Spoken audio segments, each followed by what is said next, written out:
Jiribamgi Champra Nagar Maitai Khulda Thagalakpa drone ama khulngakpasingna kapthakhre. Kuki militantsingna ngaihak leitana nongmai amadi bom kapsinduna landarakfam oiriba Jiribam district ki manung chana leiriba Monbung Maitai Khulga iraflamnadana leiriba Champra Nagar Maitai Khulgi nongthaki sarukta drone ani paisilakre. Maduda khulngakpa khunjasingna drone amadi double barrel nongmaina kapthakhre hairi. Pauche sina phangba paugi matung inani ngarang numidang Monbung amadi Champra Nagar gi nongthaki sarukta drone ama koipai paiduna leiba khunjasingna leiba uki adubu numidang pung 9 rom taba matamda maikai khangna drone adu paithoki hairi maduna maram oiraga khunjasing cheksin thorang lokhatuna leikhi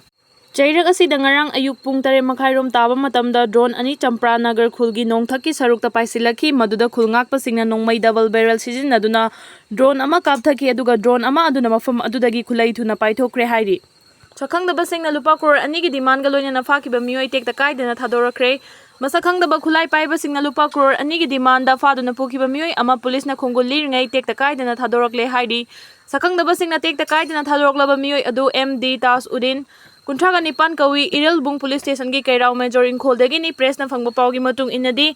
MD Tasudin tha sagi Nipan gi ayukta mahak masagi A-star car registration number MN06 LV5731 da mahaki loina bi Wazia Sahani amadi machanupi ga loina na mayumdagi kongba tamna lakpagi lambi ayuk pung 10:30 rom taba matamda Masakhangdaba singna kongba lairen pat mapada nongmai utuna gari namduna khamki Masakhangdaba sing adugi manungdagi car adu thauraga mapa macha makhoi ahumbu car adugi maning thangba sita famanki aduga atopa sakhangdaba mioi kharana registration number yaudaba car adugi maningda inaraki gari adu khongman mangjin yorakpada MD Tasudin gi loina bi amadi machanupi mafam aduda thadoklamlaga Tasudin bu faduna puraga gari aduda fajinduna adumak thamki loinana Sakhangdaba sing aduna Tasudin gi loina bida thogdosegi maramda mioi amatada amadi police ta takpa yaroi lupa crore ani puduna lakadabani haina khangan baga loinana MD Tasudin bu Sakhangdaba singna faduna puduna chatkhibani hairi thogdo adu thokraba matungda Sakhangdaba singna faduna pukraba MD Tasudin gi khongol police na liduna thiba humagi thabak yamna kanna chatharingai ngarang numidang pung 3:30 rom taba matamda MD Tasudin Sakhangdaba singna tekta kaidana thadorakre hairi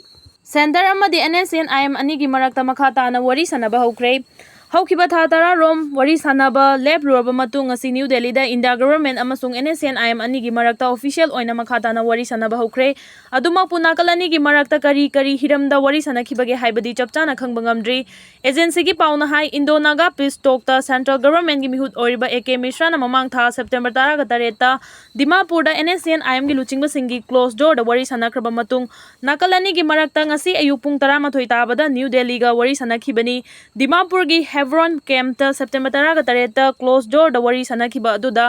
AK Mishra yauna Ministry of Home Affairs ki official sing susarug yaki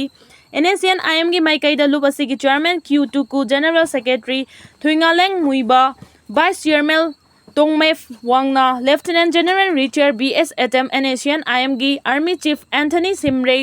sarug yaki Pung anirom wari sanakhiba aduna central government amasung Nscn IM anigi marakta makha tana October ahan bachayol da wari sanaba waref lawkhibani close door da wari sanakhiba adugi mahai oina ngasi official oina nakal anigi marakta makha tana peace talk chathaba hawkhibani hairi nakal anigi marakta roibo oina mamang chahi 2023 gi December da wari Sanakibani Nscn IM amasung India government anigi marakta hawkiba chahi 15 rom naga political issue gi matangda wari sanaduna lakhibani amaromda India government amasung NNPG gasu tokhaina kumja 1997 tagin 2017 phawa wari sanakhibani NNPG amasung India government anigi marakta final agreement sign tawnakhrabasu NSCN IM gi oinadi kumja 2015 gi August ahum da nakalani gi marakta New Delhi da sign tawnakhiba historic oiba framework agreement ta yumpham oidaba mawong amata da yasinna tawroi haibadagi India government amasung NSCN IM anigi marakta naga political issue gi matangda waration propangam-dana lakhibani Intelligence Bureau gi hanagi principal Special Director AK Mishra bu kumja 2022 da peace talk asigi interlocutor hapkhibaga loinana Makhatana nakal anigi marakta waration purakna bahona rakhibani adubu NSCN IM gi oina nagagi tokhaiba firal amadi tokhaiba constitution amagi wafam da ahongba leitabadagi nakal anigi marakta waration lakpangamdana lakhibani